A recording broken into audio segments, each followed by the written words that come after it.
와, 너무나 멋진 특성으로 하나님께 영광 돌린 우리 안수 집사회의 찬양을 하나님께서 기쁘게 받으신 줄로 믿습니다. 정말 멋진 찬양과 또 연주였습니다. 사랑하는 성도 여러분, 감사절에 우리 또 기관별 찬양대회도 드리고 추수감사절을 끝내고 계속해서 하나님께 대한 감사가 충만한 우리 모두의 기쁘고 감사한 삶이 되기를 주님의 이름으로 축복합니다. 나는 그의 유일하신 아들 우리 주 예수 그리스도를 믿습니다 라는 사도신경의 고백을 가지고 오늘 우리 주 예수 그리스도 두 번째 시간을 갖고자 합니다. 여러분, 그 테슬라의 회장인 일론 머스크가 돈을 엄청나게 많이 벌었고 엄청난 인기인으로서 사회 명사가 되었는데 도대체 왜 정부에까지 들어가서 뭐 그렇게 정치적인 일도 하다가 나왔잖아요. 뭐하러 저러지? 라는 생각을 좀 했었습니다. 돈이 너무 많아서 평생 뭐 자손 대대로 즐기고 누려도 걱정이 없을 텐데 뭐하러 저러지? 라는 생각을 했습니다. 또 테슬라의 일론 머스크뿐만 아니라 아마존의 회장 제프 베이조스 같은 이들도 경쟁적으로 우주선을 만들어서 민간 우주선을 쏘아가지고 뭐 자기가 타고 막 다녀오려고 하고 뭐 다녀온 사람도 있고 이렇게 하는 것을 보면서 역시 위험하게 뭐하러 저러지? 저거 위험할 텐데 라는 생각도 했습니다. 근데 요즘에 인공지능 시대잖아요. AI 시대거든요. 그래서 이제 인공지능에 대해서 많이 공부를 하고 들여다보고 있습니다. 다각도로 살펴보면서 깨달아지는 게 있고 그러다 보니까 또 다른 유명한 과학자들이 그런 얘기들을 또 하더라고요. 과연 그렇구나. 뭐냐면 이 사람들은 돈 버는 게 목적이 아니에요. 돈은 이미 너무나 많이 즐기고 누릴 만큼 자손대대로 잘 먹고 잘 살게 쌓여 있어요. 정치하려고 거기 들어가서 트럼프하고 뭐 비위 맞춰가면서 때로는 싸워가면서 그럴 일도 없어요. 왜 우주선까지 타고 모험도 하고 그 천문학적인 비용을 들여서 우주선을 쏘고 이러느냐? 여러분, 이 사람들의 목적은요, 돈 버는 거 이제 목적 아닙니다. 인기? 더 이상 인기 없어도 돼요. 온 세상 사람들이 다 알아주는데. 여러분, 정치도 목적이 아닙니다. 이 사람들의 목적은 뭐냐면 영생이에요. 영생. 영원히 살고 싶은 거예요. 영원히 살기 위해서 각종 규제도 풀고 여러 가지 우주선도 쏘고 여러 가지 시도를 하면서 이 사람들이 뭘 하느냐? 인공지능을 개발해요. 인공지능을. 영원히 살기 위해서, 유토피아에서 살기 위해서 인공지능을 개발하는 일을 지금 하는 이유가 다 그런 데 있습니다. 여러분, 그러나 인공지능이 만들어내는 유토피아라는 것이 결국에는 우리가 생각하는 하나님 나라와는 완전히 틀린 거예요. 굉장히 좋을 것 같지만 한계가 있어요.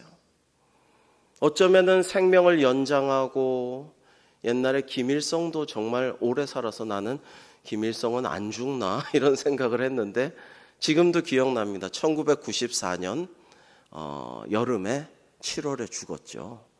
그때 굉장히 충격을 받았던 기억이 나요. 야, 김일성도 죽는구나. 근데 김일성이 안 죽고 오래 산 이유 중에 하나가 계속 아주 젊고 싱싱한 사람들의 피를 그야말로 통일교의 피가름 뭐 그런 것처럼 그 아주 신선하고 건강한 피를 계속 자기 피와 순환시켜 갈아줬다는 거죠. 그래가지고 영생을 꿈꿨지만은 결국 죽었습니다. 여러분, 그래서 뭐 뇌만 살아서 보존하고 우리의 모든 장기는 젊은 사람들과 피와 세포까지도 교체하고 그것도 안 되면 사이보그 인간이 되어가지고 뭐 로보트, 뭐 의수, 의족 뭐 이런 장기까지 다 그렇게 해서 뇌만 살아남는다고 한들 그것은 결국 완전한 영생은 될 수가 없어요. 왜냐하면 우리의 죄의 문제, 모든 그런 하나님 앞에서의 문제들을 해결하지 못하고 어떤 부와 어떤 권력과 인기와 모든 그런 인간적인 수단으로 유토피아를 만든다고 한들 그것은 하나님 보시기에 기뻐하실 만한 영생과는 굉장히 거리가 멀다라는 것입니다. 그래서 인간들이 추구하는 영생이라는 것, 불로불사라는 것은 옛날에 진시황처럼 결국에는 실패할 수밖에 없습니다. 그런데 우리는, 저와 여러분, 우리는 다 지금 영생의 궤도로 들어서 있어요. 길이요 진리요 생명 되신 예수님만 믿고 의지하고 말씀대로 쭉 이 길로 따라가기만 하면 우리는 영생하는 거거든요. 지금부터 쭉 영생의 길로 나아가는 것입니다. 그러니까 얼마나 감사해요. 우리가 정말 초세계적인 거대 기업의 회장도 아닌데도 불구하고 내 공로는 아니지만, 내 능력은 아니지만, 내 권한 바뀌지만 내 지식과 내 경험과 나의 어떤 능력으로 취득할 수 없는 것, 쟁취할 수 없는 거지만 우리가 예수 그리스도의 믿음만 가지고 있으면 누구나 구원한다라는 하나님의 약속을 받았기 때문이죠. 그런데 이 이름은 하나밖에 없어요. 오늘 사도행전 4장 12절 본문 말씀처럼 다른 이로서는 구원을 받을 수 없고 천하 사람 중에 구원을 받을 만한 다른 이름을 우리에게 주신 적이 없어요. 오직 예수 그리스도의 이름을 믿는 자만이, 예수 그리스도의 공로로 예수님의 이름으로 기도하는 자만이 하나님께 천국의 영생 복락을 받게 될 줄로 믿습니다. 여러분, 제가 종교학을 많이 공부를 했는데 참 재밌습니다. 종교학을 공부하면 할수록 참 재밌는데, 그러나 많이 공부를 하면 할수록 드는 회의감이 있어요. 의문이 있어요. So what? 그래서 어쨌다는 거냐? 그래서 어쩌겠다는 거냐? 그래서 결론이 뭐냐? 재미있지만 비슷비슷하게 뭐 이런저런 얘기들을 하거든요. 그러나 결국에 거기에 구원을 찾아볼 수는 없어요. 오직 예수님을 믿는 것만이 으뜸되는 가르침이 되는 거예요. 사실은 다른 종교는 다 인간이 만든 것에 불과하죠. 존 오트보그 목사님은 저서 예수는 누구인가에서 이렇게 말씀합니다. 흔히 사람이 죽으면 그가 세상에 미치는 영향도 곧 시들해진다. 그러나 예수님은 다른 많은 것들을 뒤집었듯이 인간의 이런 통상적인 궤도 또한 뒤집었다. 예수님의 영향은 생전보다 사후 100년이 지나 더 커졌고 500년 후에는 더 커졌다. 1000년 후에는 그의 유산이 유럽의 기초를 놓았고 2000년 후에는 세상 전역에 그를 따르는 사람들이 더욱 많아졌다라고 말씀합니다. 그렇습니다. 예수님께서 돌아가셨을 때, 십자가에 죽으셨을 때 그가 일으킨 하나님 나라 운동을 실패한 것으로 많은 이들이 여겼습니다. 제자들조차 도망쳐 버렸죠. 다 뿔뿔이 흩어져 버렸습니다. 하지만 주님께서 승천하신 이후에, 성령님을 보내신 이후에야 비로소 그 비범한 영향력이 온 세상을 뒤덮게 되었고 새로운 시대가 열렸습니다. 그리하여 예수님께서 인류 역사에 미친 영향은 지금까지 타의 추종을 불허하게 됩니다. 예수님 이전 BC, Before Christ와 예수님 이후 아노 도미니의 시대가, 인류 역사는 예수님으로 구분되게 되는 것입니다. 그리고 예수님을 우리의 구주로 영접하면 우리는 그 십자가 보혈의 공로를 믿기만 하면 우리의 모든 죄가 사함받고 영생이라는, 구원이라는 가장 귀한 선물을 우리가 아무 공로 없지만 받게 된다라는 것입니다.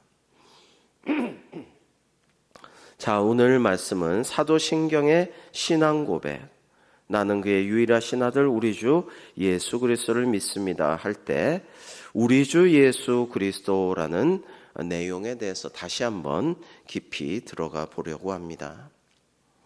가장 먼저 생각해 볼 것은 예수님이란 이름은 하나님께서 지어주신 이름이다 라는 것입니다. 예수라는 이름을 요셉이 지은 것도 아니고 어머니 마리아가 지은 것도 아니고 하나님이 지어주셨어요. 그런데 사실 이 이름은 당시에 철수영이 이렇게 흔한 이름이었다라고 합니다. 구약 시대에는 여호수아, 신약 시대에는 예수, 이 이름이 흔한 이름이었습니다. 자, 그런데 그것을 구분하기 위해서 나사렛 예수라고 불렀는데요. 나사렛 사람 예수다 이렇게 불렀는데, 그러나 아들을 낳으리니 이름을 예수라 하라. 이는 그가 자기 백성을 그들의 죄에서 구원할 자이심이라 하니라 라는 말씀과 같이 정말 하나님께서 지어주신 특별한 이름이다 라는 것입니다. 여러 사람이 쓰는 이름이지만 하나님은 의미를 생각해서 백성들을 죄에서 구원할 자라는 이름으로써 예수님이라는 이름, 예수라는 이름을 특별하게 지정해 주셨다라는 것입니다.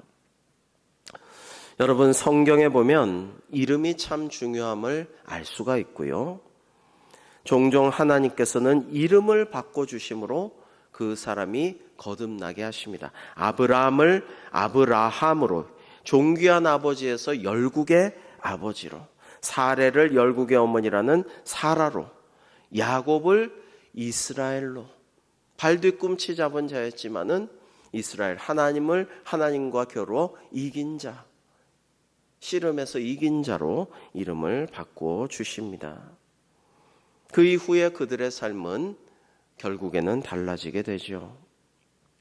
그래서 구약 시대에는 처음에 아기가 태어날 때 이름을 만들어 주었다가 세월이 흐른 후에는 아이가 좀 자람에 따라 그 특성을 보고 이름을 또 덧붙여 지어 주었다라고 합니다. 여러분, 우리는 옛날에 우리나라에서는 이름이 천하면 오래 산다라고 해서 이름을 좀 천하게 짓곤 하는 풍습도 있었습니다. 개똥이, 분이는 변이란 뜻이죠. 갑분이, 분이, 갓난이. 이런 이름을 왜 지을까 싶었지만 그런 이름을 지어야 애가 우리 집은 가난하지만 내세울 거 없지만 이름이라도 그렇게 지어야지 오래 살지라고 생각해서 그렇게 했지만 그렇다고 그렇게 오래 산 거 아니에요. 여러분, 옛날에 홈런 타자 이만수 있었죠. 이천수도 있죠. 축구선수 이천수 있고 야구선수 이만수 있습니다. 천수 만수가 무슨 뜻이에요? 천년수를 누려라, 만년수를 누려라, 그 뜻이에요. 오래오래 살아라, 그런 뜻이에요. 그러나 그렇게 희망에 담긴 이름대로 다 되는 것은 또 아닙니다. 여러분, 우리 교우 중에도 있죠. 대성, 그런 뜻인지 제가 한자는 모르겠지만 대성도 있고 창성도 있습니다. 대성, 창성이 무슨 뜻입니까? 크게 되고 번창하라, 이런 뜻이죠. 그 이름대로 되면 참 좋겠습니다만은 우리 마음대로 다, 이름대로 다 되는 건 아니에요. 그냥 우리의 소망을 담아서 그렇게 지어준 이름이죠. 그러나 우리의 소망을 담아서 그렇게 지었다고 해서 다 되는 건 아니지만, 천년 살고 만년 사는 거 아니지만, 하나님께서 친히 하나님의 외아들 독생자에게 지어주신 그 이름은, 예수라는 이름은 하나님의 예정과 섭리와 계획대로 그대로 되었어요. 즉 만백성을 그를 믿는 자마다 죄에서 구원하여 주실 유일하신 이름이 되었다라는 것입니다. 그 이름의 의미가 예수 그리스도에 담겨 있습니다. 자, 우리가 예수님을 또 그리스도라고 부릅니다. 그리스도라는 고백의 의미를 한번 또 생각해 봅니다. 여러분, 우리가 기독교를 믿습니다. 우리가 기독이라고 할 때 기독대학, 기독교, 기독교인, 기독이라는 것이 한자죠. 음역입니다. 크리스토스의 음역, 그리스도의 음역으로서 기독이 그리스도라는 뜻입니다. 자, 크리스토스 헬라어는 히브리어 메시아를 뜻하는 말이죠. 기독, 그리스도, 크리스토스, 메시아는 다 똑같은 말입니다. 의미가. 이것은 기름 부음을 받은 자라는 뜻입니다. 기름 부음을 받은 자라는 것은 하나님의 특별하신 일에 세움을 받은 사람이라는 뜻입니다. 여러분, 왕을 세울 때 기름을 부어서 세웠습니다. 하나님께 제사를 드리는 제사장도 기름을 부어 세웠습니다. 선지자 예언자를 세울 때도 기름을 부어서 세웠습니다. 그래서 이 성서 전통에 따르면 기름 부음 받은 자란 왕, 제사장, 선지자를 의미합니다.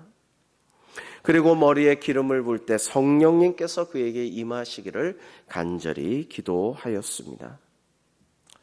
그래서 예수님께서 기름 부음을 받으셨다라는 증거는 예수님께 성령님께서 하늘로부터 비둘기처럼 임하시고 예수님께서 성령 충만하셨던 그 일이었습니다. 자, 그래서 예수님의 그리스도 세 가지 직분을 오늘 간단하게 살펴보고자 합니다. 첫 번째, 예수님은 완전한 선지자로서의 역할을 감당하심으로 우리를 구원하셨습니다. 선지자의 역할 한마디로 하자면 하나님의 말씀을 우리에게 대언하여 전달하는 역할을 하는 겁니다. 뭐 다른 게 아니에요. 예언자다 하면은 미리 뭔가 비전을 보고 환상을 봐서 깨달아가지고 미리 알려주는 거. 다른 종교의 예언자는 이렇습니다. 선지자, 미리 뭔가를 알아가지고 미리 알아가지고 그거를 백성들에게 알려주는 자. 뭐 이런 것을 말합니다. 근데 성서적으로 기독교적인 선지자 예언자는 그런 게 아니고 그냥 단순해요. 하나님 말씀을 듣고 그대로 전하는 자입니다.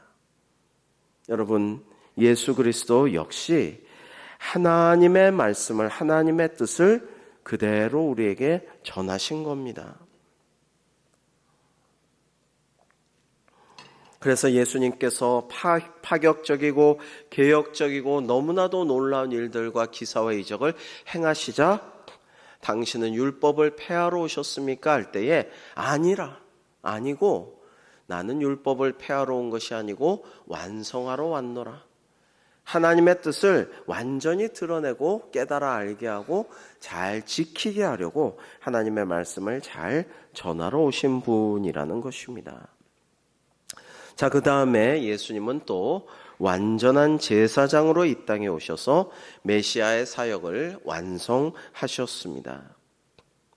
구약시대 제사장들은 백성들을 대신해 짐승을 잡아 피를 흘려 제사를 드림으로써 백성들의 죄를 용서하는 그런 사하는 역할을 담당했습니다.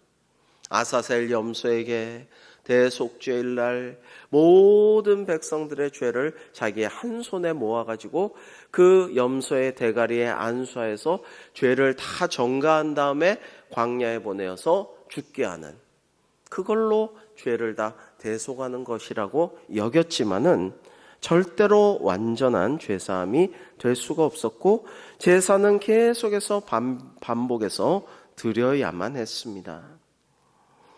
하지만 예수님은 완전한 제사장이 되셨습니다. 동시에 완전한 희생 제물이 몸소 되어 주셨습니다. 단번에 드리는 하나님의 대제사장이 되었을 뿐 아니라 스스로 하나님과 우리를 화목케 하는 화목 제물이 되셔서 단번에 십자가에서 자신을 드림으로 우리의 모든 죄를 믿는 자마다 다 사여주고 용서하시는 그러한 놀라운 역사를 하셨습니다. 십자가의 보혈을 흘려 죽으심으로 우리의 모든 죄가 단번히 용서받게 해주신 것입니다. 여러분 한번 상상해 보십시오. 구약시대 수많은 제사장들이 있었고 그들이 제사를 드리기 위해 잡아 바친 짐승들, 소와 양과 염소와 비둘기의 수가 너무나도 엄청나게 많았을 것입니다. 하지만 그런 제물과 제사들은 그때뿐이었고 효과도 지극히 제한적이었습니다. 여러분, 잉카 문명, 아즈텍 문명, 여러분 멕시코나 중남미에는요, 그 인디오들이 전쟁을 계속했다고 합니다. 스페인 사람들, 포르투갈 사람들이 와서 정말 남미를 석권하고 그들을 거의 씨를 말리듯이 죽였죠.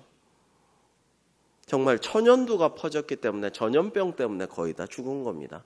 무력으로 다 총칼로 다 죽인 건 아니고 천연두가 옮아서 거의 다 죽었는데, 이들이 오기 전까지 너무나도 많은 전쟁을 매일매일 했다고 해요. 근데 왜 전쟁을 했느냐? 그것은 전쟁을 해야 포로를 잡을 수 있기 때문에. 그리고 그 전쟁 포로를 매일매일 하루도 빠지지 않고 태양신에게 바쳐야 되기 때문에. 자기 백성을 죽일 수가 없으니까 전쟁에서 이기지 못하면 자기 백성이라도 죽여야 돼요.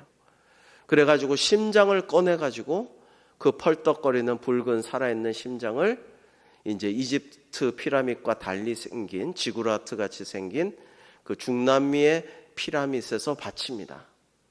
그러면 태양신이 계속해서 돌아간다. 이 희생을 안 바치면 돌아가지 않고 우리는 멸망에 빠지게 된다라고 믿어 의심치 않았기 때문에 포로를 확보하기 위해서 매일 싸웠다라는 거예요. 여러분, 얼마나 어리석고 얼마나 허황되고 얼마나 기가 막힌 노릇입니까? 그 잔인한 일을 매일매일 했다라는 것입니다. 하지만 우리 주님께서 친히 하나님의 대제사장 되시고 단번에 자신을 희생제물로 화목제사로 드림으로써 이제는 누구든지 예수님을 그리스도로 믿는 자는 다 죄사함을 얻게 되고, 그들이 어떤 흉악한 죄를 지었고 아무리 죽을 수밖에 없는 죄인이라고 할지라도 하나님께 진심으로 참회하고 용서를 구하고 거듭나면 이 땅에서는 사법부의 벌을 받을 수도 있어요. 형벌을 받을 수도 있어요. 그러나 하나님께서 우리의 영혼을 보시고 천국에서는 영생 구원 복락을 누리게 하여 주신다라는 거예요. 이게 얼마나 놀라운 일인지 모릅니다. 우리가 다 아는 일일 수 있어요. 다 알고 믿죠. 그러나 이렇게 반복해서 오늘 사도신경의 고백을 다시 한번 되새기면서 이것이 이런 의미였지라고 우리가 다시 한번 되새길 때에 하나님께서 우리에게 가장 핵심적이고 궁극적인 은혜로 말미암아 우리 마음의 감사와 기쁨을 새롭게 하여 주실 줄로 믿습니다. 우리에게 이런 믿음이 가장 중요한 것이거든요. 이게 핵심이거든요. 그래서 일론 머스크가, 제프 베이조스가 우리는 안 부러운 사람들이라는 거예요. 진시황이 안 부러워요. 진시황은 3,000 어린 아이들을 뽑아서 서복이라는 사람에게 불로초를 구해오라 그랬어요. 그래서 서복이 막 돌아다니다가 도저히 불로 장생하는 불로초를, 불로불사약을 도사였지만 못 구하겠어요. 구할 수가 없어.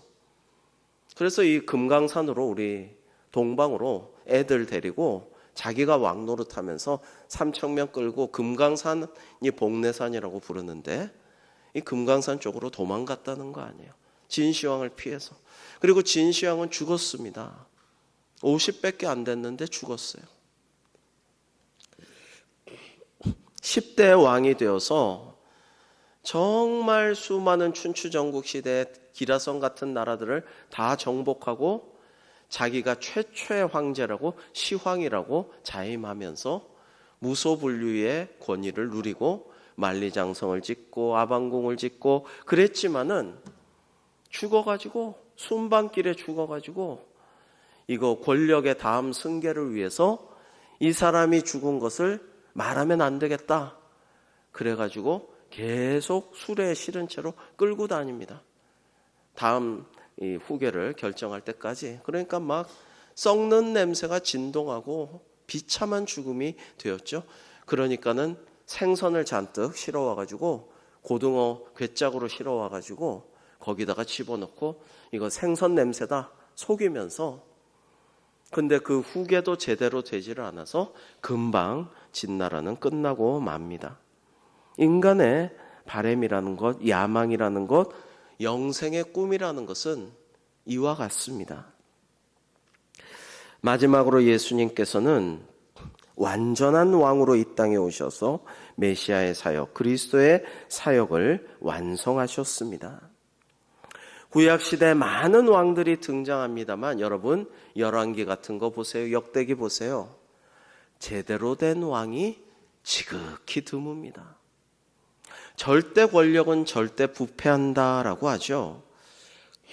그래서 요즘 트럼프를 비롯해서 많은 사람들이 정말 노골적으로 왕이 되고 싶어 하지만 왕이 되면 어떻게 돼요? 부패할 수밖에 없어요. 절대 권력을 쥔 자는 절대로 부패하게 됩니다. 그래서 실제로 이스라엘과 유다의 왕들은 엉망진창이었습니다. 대부분의 왕들이 하나님께서 제일 싫어하시는 우상이나 섬기고 백성들을 바르게 다스리기보다는 하나님께 죄를 짓는 것을 조장하며 그리고 부끄러운 모습들을 많이 보이고, 그러다 보니 늘 전쟁에서 패하고 어려운 일을 당하고 나라는 망하고 백성은 비참하게 죽임당하고 포로로 끌려가는 상황을 남북 왕국이 다 겪게 됩니다. 하지만 예수님은 완전한 왕이 되셔서 이 땅에 오셨어요. 그리고 우리가 사는 이 세상에서도 하나님 나라를 시작하셨고 그것을 확장하셨으며 성령님을 보내셔서 사도들로 하여금 온 땅에 하나님의 나라를 널리 전하게 하여 주셨습니다. 여러분 역사는 상당히 돌고 돕니다. 여러분 기본소득, 우리나라 민주당도 좋아하는 기본소득, 트럼프는 공화당이면서도 보수 우익이면서도 트럼프가 코로나 때 우리나라보다 훨씬 많은 기본소득을 누차줬어요. 이번에도 관세 때문에 대법원이 관세가 위헌이다라고 지금 판결하려고 하니까 모든 어려운 우리 미국인들에게 $1,000씩 다 주겠다 이렇게 공약을 하고 있죠. 여러분 이런 기본소득이 로마 시대에도 있었습니다. 이미 기본소득이 있었어요. 로마 시대에 전 세계 유럽을 거의 다 정복을 해버리니까 아프리카도 북아프리카도 정복을 해버리니까 대부분 노예로 타국인들을 삼고 수많은 자원을 들여오다 보니까 로마 시민은 다 기본소득을 줘서 그냥 너희들 편히 살아라 이렇게 했어요. 지금 중동의 여러 국가들이 주고 있는 소득, 석유판 돈으로 챗GPT도 플러스로 다 써라, 국가에서 다 대준다, 지금 이러고 있는 것처럼 로마 시대에 이미 그랬습니다. 그랬는데 조화를 안 해요. 뭐냐면 너무 심심해, 너무 권태로워. 먹고 사는 건 해결됐지만은 나라에서 주는 게 뭐 그렇게 많이 주는 건 아니고 그냥 먹고 근근히 살 만한 빵만 주는데 권태롭고 재미없고 일자리도 없고, 왜? 일자리는 외국 노예들이 다 하니까. 이게 중상층은 상류층은 귀족들은 향락을 즐기지만 밑에는 별로 즐길 게 없어요. 그러니까 콜로세움에서 빵과 서커스라 그러죠. 콜로세움에서 검투사들이 싸움을 하면서 때로는 짐승들하고 싸우면서 때로는 자기들끼리 싸우다가 이제 이긴 사람이 목에 칼을 대고 죽일까 살릴까, 거꾸로군요. 살릴까 죽일까, 그러면 와 이러면 죽이고, 야 살려줘라, 잘 싸웠는데 아깝다, 잘생겼는데 살려줘라, 그러면 살려주고, 이 오락 이런 걸로 연명했어요 로마는. 그러니까 우리가 생각할 때 그렇게 행복한 사회는 아니에요. 이제 AI가 우리를 잘 살게 하고 편리하게 하고 로봇이 모든 것들을 우리를 하인이 되고 하녀가 돼서 서포트해주고 빵과 서커스를 우리에게 주고 기본소득을 줘서 힘들게 일은 안 할지라도 그렇게 행복하지는 못할 거예요. 여러분, 그런데 희망을 찾아요. 저는 역사를 보면서 이 로마가, 이 죄악이 가득했던 로마가 결국 너무나 심한 타락으로 인해서 야만족도 침입했지만 자체적으로 붕괴하고 만 로마가, 그러나 결국에는 로마가 그렇게 기독교인을 박해하고 콜로세움에서 사람들을 짐승의 먹이 되게 하고 사람들을 십자가에 박혀 죽게 하고 그렇게 순교자들을 만들었던 로마가 결국엔 어떻게 돼요? 기독교 국가가 되잖아요. 이게 하나님의 뜻이구나. 오늘날도 수많은 상황이, 특별히 미국의 상황이, 전 세계의 상황이 로마 시대 말기를 많이 생각하게 되는데, 로마 시대를 생각할 때에 그러나 결국에는 하나님께서 로마를 기독교국으로 만드셨지, 기독교 제국으로 만드셨지. 그리고 로마 가도를 통해, 로마의 길을 통해서 전 세계로 복음을 증거하도록 그렇게 로마의 인프라를 통해서 선교하게 하셨지, 세계 선교를 이끌어내셨지 라는 생각을 할 때 우리는 또한 희망을 찾게 됩니다. 우리가 그러니까 선교에 힘써야죠. 이럴 때일수록 더욱더 선교해야겠다라는 생각을 합니다. 자, 우리 사도행전 4장 12절 오늘의 본문 같이 한번 또 읽어보실까요? 시작. 다른 이로서는 구원을 받을 수 없나니 다음 중에 구원을 받을 만한 다른 이름을 우리에게 주신 일이 없음이라 하였더라. 아멘. 여러분, 오늘날 이단 사이비가 너무나도 판을 치고 있습니다. 그런데 구원받을 사람의 수를 14만 4천 명이라고 요한계시록에 나오는데, 모든 거의 이단들이 이것을 자기들의 멤버십 수다라고 이야기를 많이 합니다. 그런데요, 14만 4천이라는 것은 구약의 12지파 12 곱하기 신약의 12사도 곱하기 완전한 수 1000을 곱한 거예요. 12 곱하기 12 곱하기 1000이 14만 4천입니다.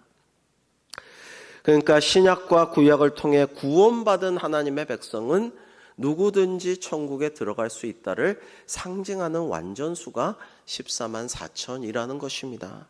생각해 보십시오. 로마에서 박해받았던 사람들, 일본에서 수많은 순교자들, 여러분, 수많은 순교자들이 있었습니다. 이 사람들의 수만 합쳐도 14만 4천은 이미 순교자의 수만 해도 14만 4천이 넘습니다. 그러니까 그 수가 아니에요. 그런데 이 이단 사이비들은 자기들의 멤버십 수가 이거다라고 하면서 말하는데, 그건 구원받을 사람의 수가 아니고 이단 사이비 믿어 지옥 갈 사탄의 종 14만 4천 명을 저들이 모집한다, 이렇게 생각하면 되는 것입니다. 이단들은 교주가 예수님이 아니라 교주가 스스로 영광을 받습니다. 그것은 이단 사이비인 거예요.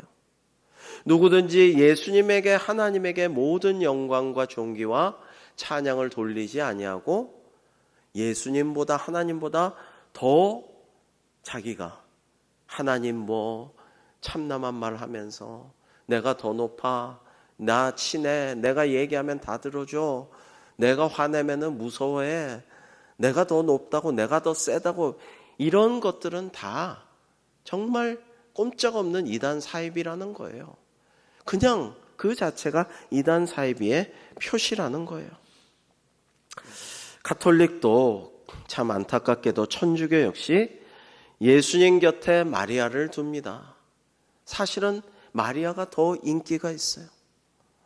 물론 아버지는 어려우니까 어머니에게, 엄마에게 더 이렇게 얘기하는 심정, 이런 것은 이해가 되지만, 이번에 교황이 예수님이 더 참신이시고 더 높으시고 예수님만이 유일한 중보자라는 것을 이번에 교황이 얼마 전에 발표를 했더군요.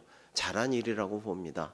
그러나 가톨릭은 여전히 성모 마리아를 더 좋아하고, 그것도 모자라 수많은 성인들을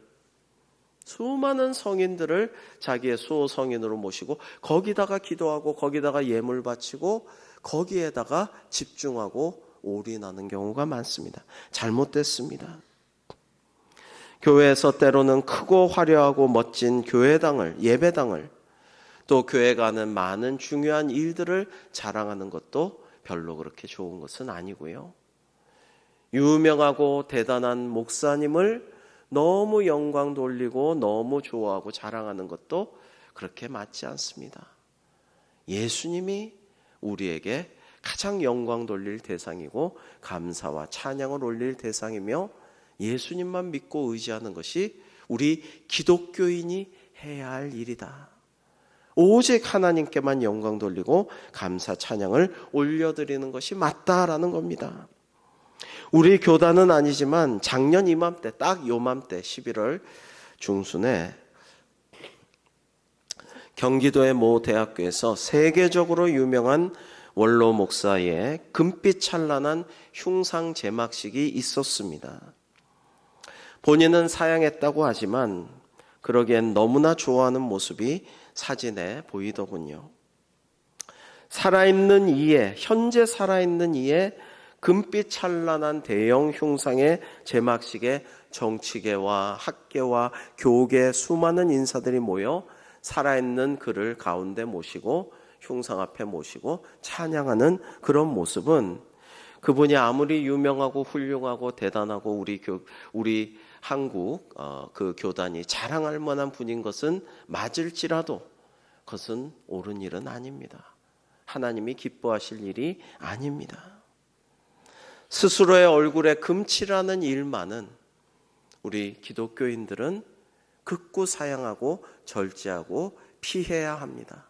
왜냐하면 오직 하나님께 영광을 돌려드리고 오직 구주이신 예수님만 높임을 받아야 마땅하기 때문이죠.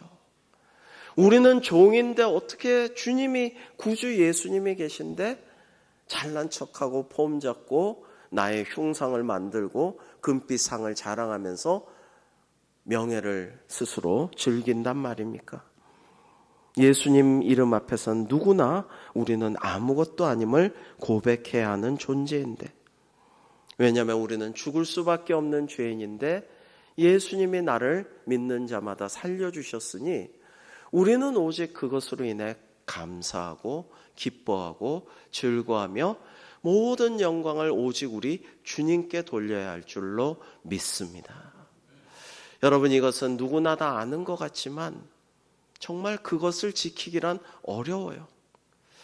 헤롯 대왕이 막 이렇게 잘난 척하고 와 옆에서 신과 같습니다 하니까 그냥 그걸 잠시 즐겼어요.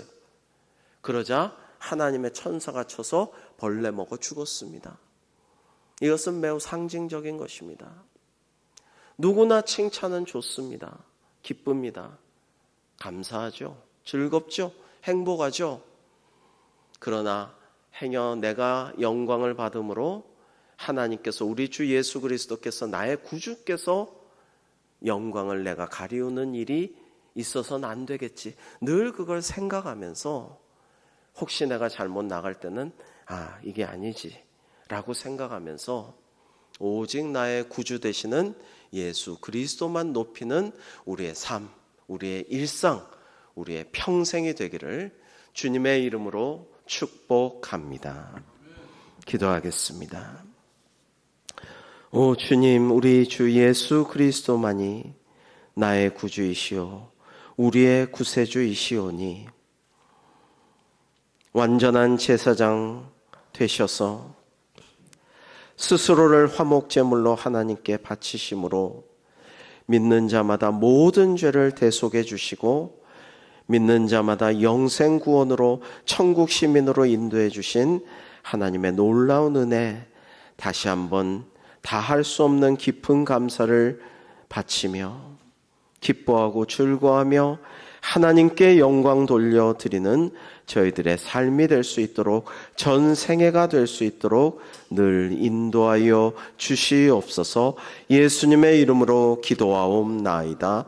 아멘.